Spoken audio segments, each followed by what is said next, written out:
데살로니가전서 1장 2절에서 4절 말씀입니다.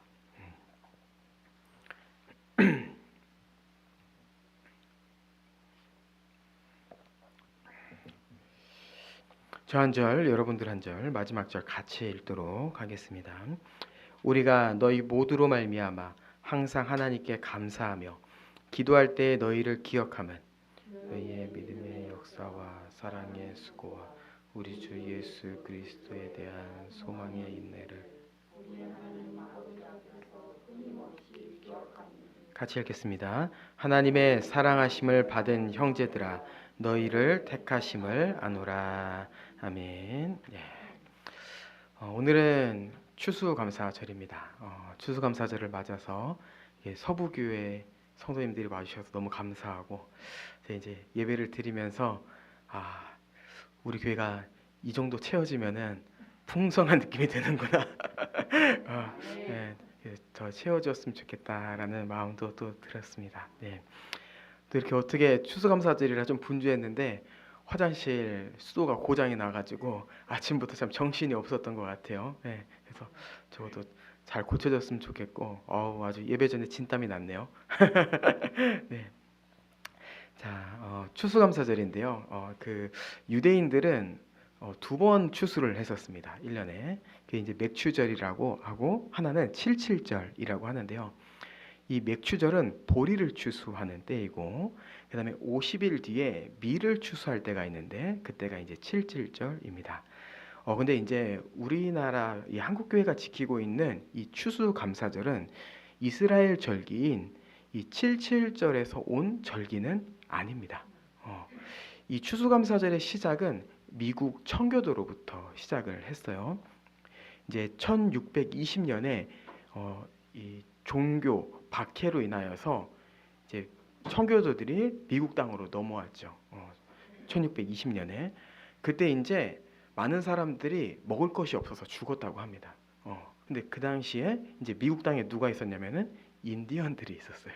그래서 인디언들에게 이 농업 기술을 배우고 이 농업을 한 다음에 1621년에 농사의 첫 수확을 하게 되는데 그때를 기념하여 추수감사절을 지키기 시작했습니다.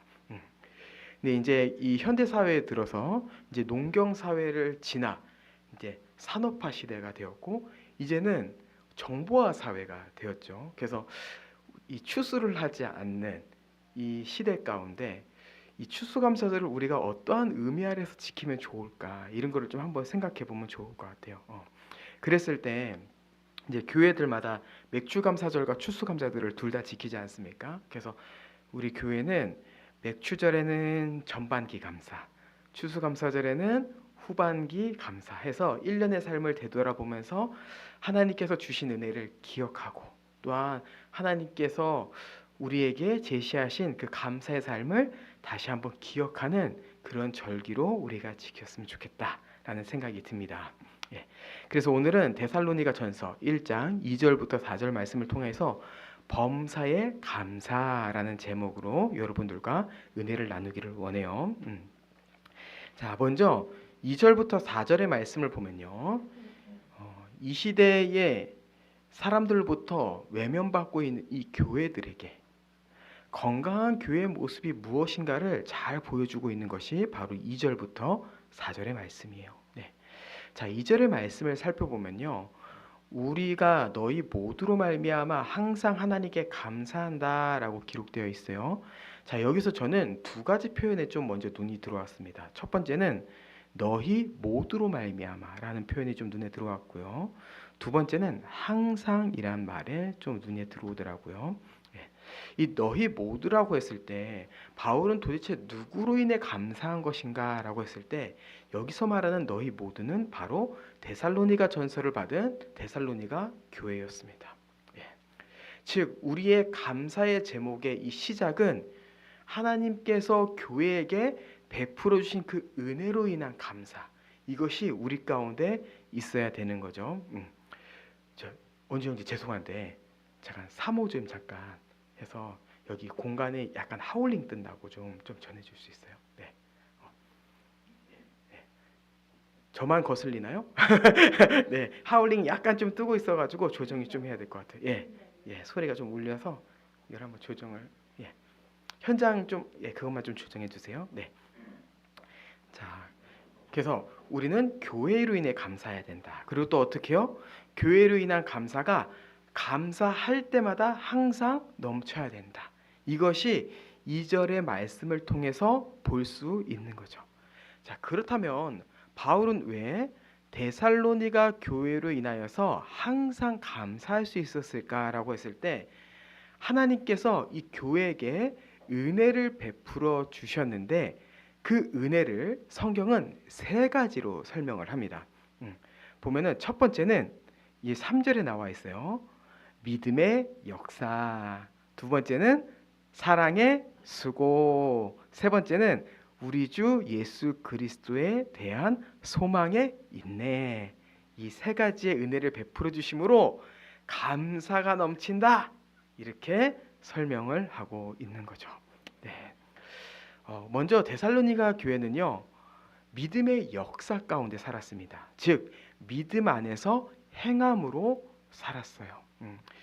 우리가 이제 데살로니가 전서 본문이 처음이 아닙니다. 추석 명절을 맞았을 때요, 그때 데살로니가 전서를 좀 한번 살펴봤었어요. 그때 이제 우리가 어떤 내용을 다뤘었냐면은 바울이 2차 전도 여행을 시작하고 이제 데살로니가 지역에 가서 복음을 전파했는데 이 데살로니가 교회가 그 복음을 너무나 잘 흡수하는 거예요. 그래서 아주 잘 자라고 있었죠. 근데 바울을 괴롭힌 일행들이 있었어요. 바로 유대인들. 유대인이 바울을 죽이고자 하여 갑작스럽게 바울은 데살로니가 지역을 떠나게 됩니다. 근데 바울이 갑작스럽게 떠났다 보니까 이 데살로니가 교회가 너무 걱정되는 거예요. 그래서 디모데를 데살로니가 교회로 보냈어요. 그래서 어떤가 해서 봤는데 디모데를 통해 소식을 들어보니까 데살로니가 교회가 너무나 잘하고 있다는 거예요. 너무나. 근데 이게 그냥 열심히 예배드려요, 지금 우리처럼 이렇게 평안하게 예배드려요, 이런 상황이 아니라 바울이 떠나고 나서 어떠한 일이 있었냐면은 그 데살로니가 지역에는 이방인의 박해가 시작됐습니다. 이방인들이 너희들은 왜 로마 황제를 왕으로 모시지 않고 예수 그리스도를 왕으로 모시냐, 그거로 인해서 박해하기 시작한 거예요. 그 상황 가운데서 어떻게 했을까요? 데살로니가 교회는 믿음을 저버리지 않았어요. 믿음을 저버리지 않았어요. 네. 사회적으로 따돌림을 당하고 사람들이 예배를 드릴 때 그것 가운데 핍박하고 욕하고, 그리고 이 안에서 살인 사건까지 일어났지만 그들은 그들의 믿음을 끝까지 지켰습니다. 이것을 생각했을 때 바울은 그들이 믿음을 지키는 것이 얼마나 큰 은혜이며 감사냐라고 고백하고 있는 거예요. 네. 자, 그리고 데살로니가 교회는요, 두 번째 사랑의 수고가 있었어요.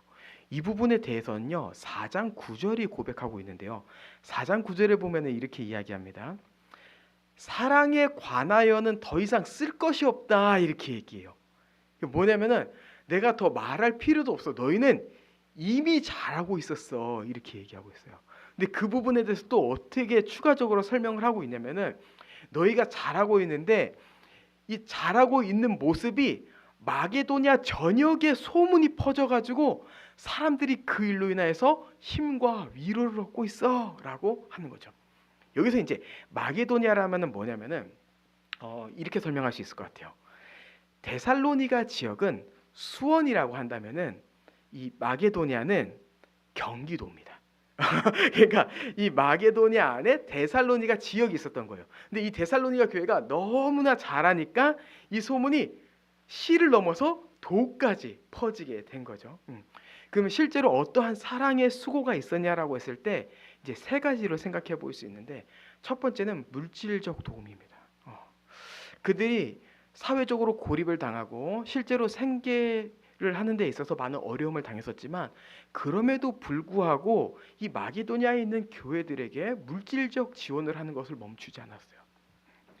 그리고 두 번째, 이 데살로니가 교회만 핍박을 당한 게 아니라 실제로 마게도냐 전역이 핍박을 당하고 있었습니다. 왜냐하면 거기가 다 로마의 통치권 아래에 있었기 때문이요.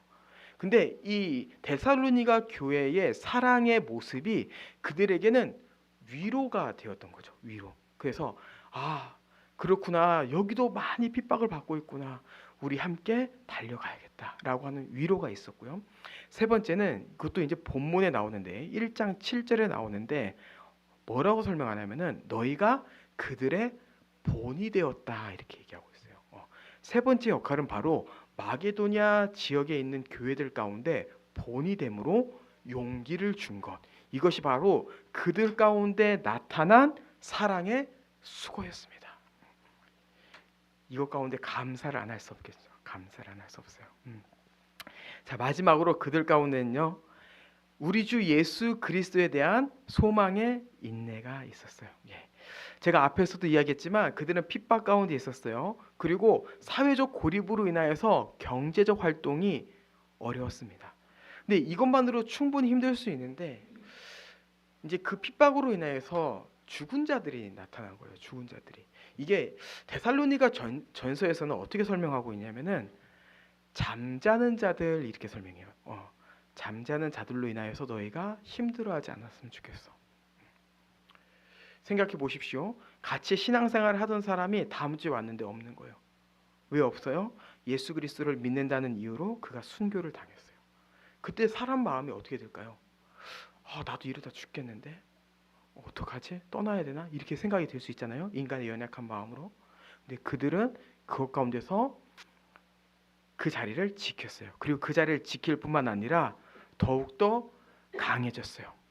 왜 그들은 그러한 어려운 상황 가운데서 인내의 삶을 살 수 있었는가라고 했을 때 데살로니가전서 4장 16절에서 17절에 보면 이렇게 되어 있습니다. 그들의 믿음의 내용이에요. 주께서 호령과 천사장의 소리와 하나님의 나팔 소리로 친히 하늘로부터 강림하시리니 그리스도 안에서 죽은 자들이 먼저 일어나고 그 후에 우리 살아남은 자들도 그들과 함께 구름 속으로 끌어올려 공중에서 주를 영접하리니 그리하여 우리가 항상 주와 함께 있으리라. 아멘. 그들의 소망은 무엇입니까? 예수 그리스도께서 왕으로 오심으로 영원한 나라가 세워지는데 나와 함께 예배를 드렸던 그 동역자들이 죽은 자들 가운데서 일어나고 나도 함께 일어나 그 주와 함께 영원한 나라에 거하는 그 소망이 그들을 그 어려움 가운데 인내하게 한 거예요. 인내하게 한 거예요. 여러분, 이게 성도의 모습입니다. 우리가 이 땅에 살아가면서 무엇을 해야 되는 거예요? 인내하는 거예요. 근데 왜 인내요? 우리 가운데 소망이 있기 때문에. 그럼 우리가 세상 가운데서 뭐 잘못한 게 있나요? 근데 요즘 이 시대는요, 우리가 잘못한 것이 없어도 어떠한 한 교회가 잘못하면 어떠한 목사가 도덕적으로 무리를 일으키면은 교회가 싸잡아서 욕을 받는 시대입니다. 그러다 보니까 사람들이 교회를 별로 안 좋아해요. 그리고 이렇게 노방 전도를 하면요, 다들 피하고요, 별로 안 좋아해요. 이제 아내랑 친한 목사님이 있는데 그 친한 목사님이 자기 자녀와 함께 노방 전도를 한 거예요. 근데 그 전도를 받는 사람이 아이한테 막 뭐라 그랬다고요. 그래서 그 목사님이 그 일에 있어서 너무 충격을 받은 거예요. 이 아이가 뭔 죄가 있다고, 나랑 같이 노방 전도 나온 건데 이 사람은 왜 뭐라고 하려면 나한테 뭐라 그랬지, 왜 우리 아이한테 뭐라 그래서 이 아이에게 상처를 주는가. 그래서 그때부터 노방 전도를 나갈 때 자녀를 못 데리고 나가고 있다고 하더라고요. 근데 지금 시대가 이런 거예요. 근데 우리는 어떻게 되는 거예요? 그러니까 우리는 소극적으로 행동해야 돼. 좀 센스 있게 행동해야 돼. 그럼 우리가 전체적인 분위기를 볼 필요는 있죠. 근데 우리 마음 가운데 어떤 마음이 있어야 돼요? 우리는 주 앞에서 옳게 행하고 있으며 우리의 목적은 땅끝까지 복음을 전하는 것임을 우리는 기억해야 되는 거예요. 그래서 우리는 뱀처럼 지혜롭게 그 지혜로운 마음을 가지고 계속해서 주님의 사랑을 전하고 그리스도의 그 은혜를 나타내는 것, 그리고 그 가운데서 핍박이 온다면 우리는 어떻게 해야 됩니까? 인내하는 겁니다. 인내. 성도에게 있어서 인내는 너무나 중요한 항목이에요. 그냥 신앙생활 하니까 예배만 드리면 됐지 이것이 아니라 성도는 인내함 가운데 어떻게 되면 데살로니가 전서의 표현을 가져오면은 그렇게 삶을 살아감으로 믿음과 소망과 사랑의 삶을 살아감으로 거룩함에 이르는 것, 이것이 바로 우리의 모습이 되어야 되는 겁니다. 네. 자, 그렇다면은 도대체 이들은 어떻게 이 믿음, 소망, 사랑의 삶을 살아감으로 인하여서 감사가 넘치게 할 수 있었을까요? 그 부분에 대해서 5절에 어떻게 설명하고 있냐면은 복음이 내가 너희에게 전해준 그 말이 사람의 말이 아닌 능력과 성령의 역사로 전해졌기 때문이다, 이렇게 되어 있습니다. 여러분, 교회를 세우는 것이 무엇입니까? 바로 복음인 거예요. 복음. 근데 그 복음이 사람의 말로 전파되어질 때가 아니라 하나님의 능력과 성령의 역사가 있을 때 성도들이 그 안에서 힘을 얻고 믿음의 역사와 사랑의 수고와 소망의 인내로 살아가는 것입니다. 그래서 우리는 이 안에서 무엇을 지키려고 해야 돼요?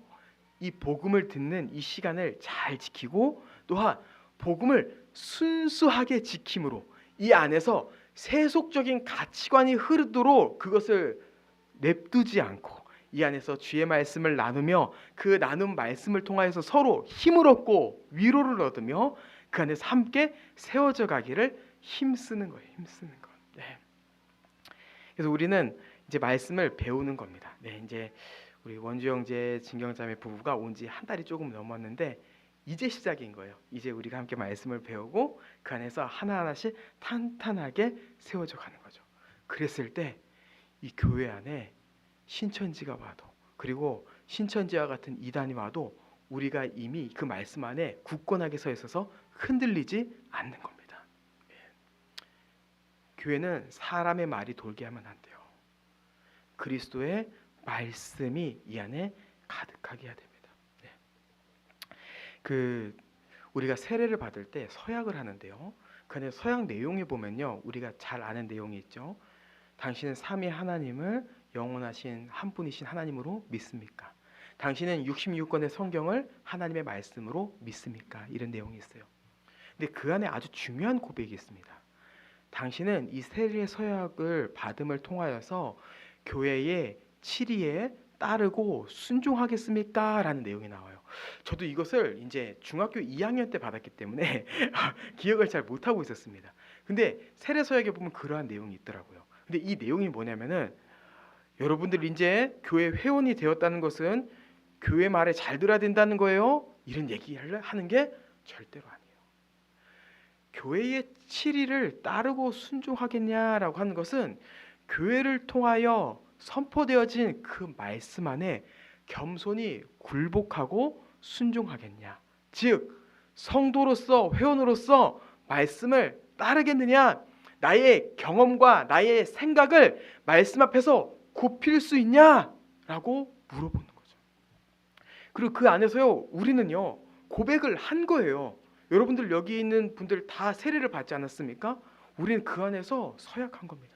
주님, 교회 안에서 내 생각을 주장하지 않겠습니다. 내 경험을 주장하지 않겠습니다. 내가 내 말로 교회를 좌지우지하려고 하지 않고 좀 심한 말로 내가 교회를 가지고 장난치려고 하지 않겠습니다라고 우리는 그때 고백한 겁니다. 그리고 우리는 그 안에서 그 자세를 갖고 있는 거죠. 주님, 오늘도 내가 주님의 말씀 앞에 섰습니다. 주의 말씀 앞에 엎드렸습니다. 나를 다스려 주십시오. 이성구 목사님을 사용하여 주시옵소서. 이성구 목사님이 이상한 말 하지 않도록, 이성구 목사님이 주의 말씀을 잘 대변하도록 붙잡아 주십시오. 라고 하면서 교회가 함께 세워져 가는 겁니다. 네. 자, 이 말씀을 되돌아봤을 때 우리 꽃피는 교회는 어떻습니까? 우리는 어떠한 감사를 드려야 될까요? 정말 참 요즘 시대를 사람들이 개척이 어렵다라고 말을 하고 있습니다. 그리고 실제로 개척은 여러분 쉽지 않았습니다. 쉽지 않고 요즘에 개척 교회뿐만 아니라 제가 앞에서도 이야기했지만 대형 교회들도 참 어렵다라고 해요. 이제 제가 이제 이렇게 후원 교회를 찾기 위해서 대형 교회들에게 이렇게 쭉 연락을 해봤는데 많은 교회들이 이제 이 헌금이 줄면서 미자립 교회 지원 사역도 자연스럽게 줄어들었다고 하더라고요. 그러니까 좀 되게 어려운 시기 가운데 있는데 그 가운데서 이제 꼽히는 교회는 개척을 했죠. 저는 그 부분에 있어서 힘들다 생각한 적은 있지만 후회한 적은 없습니다. 너무 감사하고 행복한데 그때 우리가 1월에 어떤 상태였냐면 어떤 상황이었냐면은 저와 사모와 그다음에 보미 소리 그다음에 형제 한 명과 그다음에 백슬 기자매 이렇게 있었고 저희 교회를 도와주시러 장모님이 오셨었죠. 그렇게 했을 땐 상황적으로 굉장히 좀 힘든 상황이에요. 이렇게 인원도 많지 않고 거기다 뭐 공간이 있는 것도 아니라 주일날 이제 공간 빌려가지고 대관해서 예배드리고 있고 뭔가 카페에서 대관하면은 사람들이 새롭게 생각해서 좀 관심을 가질 거라 생각했는데 실제로 교회는 임대가 필요했었고 그것을 이제 경험을 통해서 이제 알게 되었던 거죠. 근데 그것 가운데서 우리는 믿음이 수그려진 게 아니라 그 안에서 믿음의 역사가 일어나도록 주님을 의지했던 것 같아요. 주님께서 하신 거죠. 주님께서 하신 거. 카페에서 해보니까 안 되네. 힘드네. 개척은 어려워. 이렇게 하다가 안 되면은 뭐 접을 수도 있는 거지. 뭐 교회에 이 뭐 교회를 하냐 아냐를 떠나서 주님 정말 살아계신 건 맞아요? 주님 우리 사랑한다면서요. 그럼 꽃피는 교회가 왜 이 상황에서 벗어나질 못합니까? 사람의 마음으로 그럴 수 있는 거 아닙니까? 근데 하나님께서요 우리의 마음을 붙잡아 주셨어요. 그 붙잡아 주셨다는 것은 이 마음을 거하게 했을 뿐만 아니라 더욱더 건강하게 하셨어요 우리를. 그래서 저는요 행복하다는 게 뭔가 우리의 상황이 더 좋아져서 행복한 게 아니라 주님께서 우리 교회를 먹이신다는 것을 경험하고 나니까 이 교회를 주님께서 책임지신다는 그 믿음이 흔들리지 않는 거예요. 그 안에서 주님께서 계속 믿음의 열매를 맺게 하신 거죠. 저희 사모만 봐도 알 수 있습니다. 이 사모가 1년 전과 정말 많이 달라졌어요. 굉장히 강해졌어요. 그 안에서 교회를 더 생각하고 성도들을 더 생각하고 어떻게 해서든 이 교회를 세우기 위해 바라보는 것 보면요. 주님의 은혜입니다. 주님의 은혜. 그 안에서 우리는 감사하는 거죠. 감사. 예. 그리고 또 이곳 가운데서 또 원주 형제, 진경자매도 보내주셨잖아요. 이렇게 함을 통하여서 우리가 은혜를 경험하는 거예요. 전 요즘에 동료 목사님들한테 이야기합니다. 내가 뭐 크게 시작해서 줄어들었다면 뭐 인간의 마음으로 지칠 수 있지만 난 처음부터 작았기 때문에 근래에 온 두 사람으로 인해서 요즘에 너무 행복한 목회하고 있다. 이렇게 이야기하고 있어요. 그래서 어떤 분이 얘기하더라고요. 그러면 교회가 2배가 된 거냐고. 그렇다. 우리 교회는 자매 한 명에서 2명이 왔기 때문에 2배의 복을 누리고 있다. 이렇게 이야기하고 있습니다. 이런 놀라운 은혜를 경험하고 있고 또 우리 교회 안에는요 감사의 제목을 이야기한다면은 이 사랑의 수고가 있습니다. 주변에서 좀 걱정하시는 분들도 있었어요. 아니 성도가 별로 없어서 헌금도 많지 않을 텐데 그렇게 헌금의 10%를 선교 헌금으로 드리면 어떻게 하려고 그러냐 이게 걱정하시는 분들도 계셨는데요. 저희 교회가 단 한 달도 빠지지 않고 그 헌금의 10%를 주변의 어려운 교회들을 위해서 쓰일 수 있었다는 것은 정말 주님의 은혜입니다. 그것 가운데서 우리는 주님의 사랑을 전할 수 있었어요. 우리 교회가 이 사랑을 멈추지 않은 것은요. 우리가 개척을 준비할 때 받은 사랑이 너무나 컸기 때문이에요. 정말 10,000원부터 1,000,000원까지 수십 명의 사람들이 이 교회를 위하여서 헌금을 해주고 힘과 용기를 주었어요. 물론 100만 원이 그렇게 많은 인원은 아니었습니다. 하지만 그 값이 중요한 게 아니라 10,000원을 낸다 할지라도 우리 교회가 받는 그 마음은 10,000원이 아니었어요. 정말 개척이 맞을까? 정말 이 교회가 어떻게 설까 했을 때 10,000원, 10,000원, 50,000원 막 이렇게 들어오는 게 하나님께서 꽃피는 교회를 사랑하신다. 하나님께서 꽃피는 교회를 은혜 가운데 거하기를 원하신다라는 그것을 계속해서 깨닫게 해주시는 거예요. 그걸 경험했을 때 그 사랑을 받은 우리도 그 사랑을 전해야 된다 생각하고 우리가 함께 이 일에 뛰어들었던 거죠. 그리고 선교적인 이 차원뿐만 아니라 교회 안에서 정말 열심히 수고했습니다. 아내가 제일 많이 수고했죠, 사모가. 네. 지금 이 자리에 있지는 않지만 이제 진 성도님, 그리고 이제 슬기자매한테도 정말 많은 사랑을 베풀려고 노력했던 것 같아요. 그리고 지금 부부도 그렇고, 우리 부부 이제 아내와 제가 만나서 하는 얘기가 무슨 얘기가 있을까요? 뭔 얘기를 할까요? 교회 얘기하거든요, 우리는. 그러면 교회 얘기하면은 이제 원주 형제, 진경자매 얘기 나누면서 어떻게 우리가 더 말씀으로 잘 세울 수 있을까? 어떻게 또 현실적인 도움을 줄 수 있을까? 이런 이야기하고, 그 가운데서 계속 사랑의 수고로 고민하는 거죠. 누구로 인하여서 우리가 이런 일을 하고 이런 생각을 할 수 있어요? 주님인 거예요, 주님. 주님.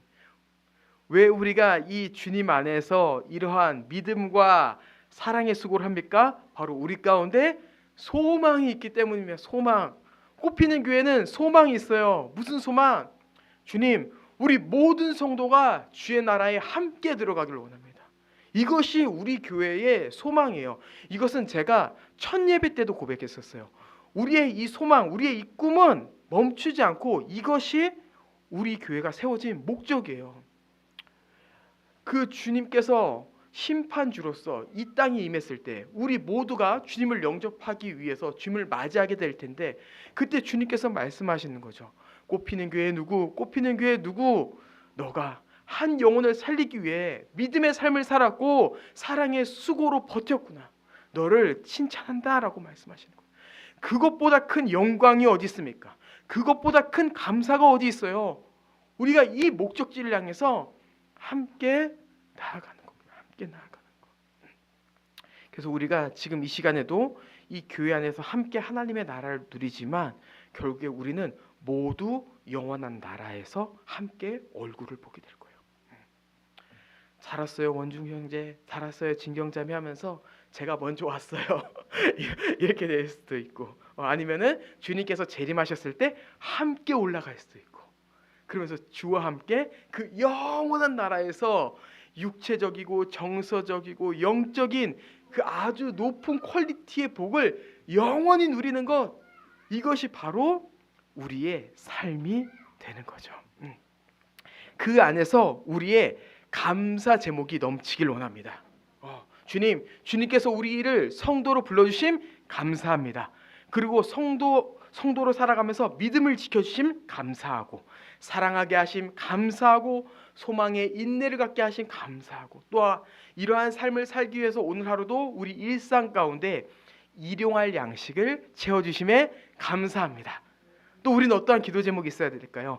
감사 제목을 넘어서 주님, 우리 주변에 우리 가족들, 우리 친구들, 아직 주를 믿지 않은 자들이 있습니다. 주님, 그분들 돌아올 수 있도록, 함께 영원한 나라에 들어갈 수 있도록 인도하여 주시옵소서. 이렇게 하면서 우리가 함께 그 소망하는 것, 함께 영원한 나라를 꿈꾸는 것, 이러한 모습으로 살아가는 꽃피는 교회 여기 계신 모든 성도님 되길 주님의 이름으로 축복합니다. 우리 시간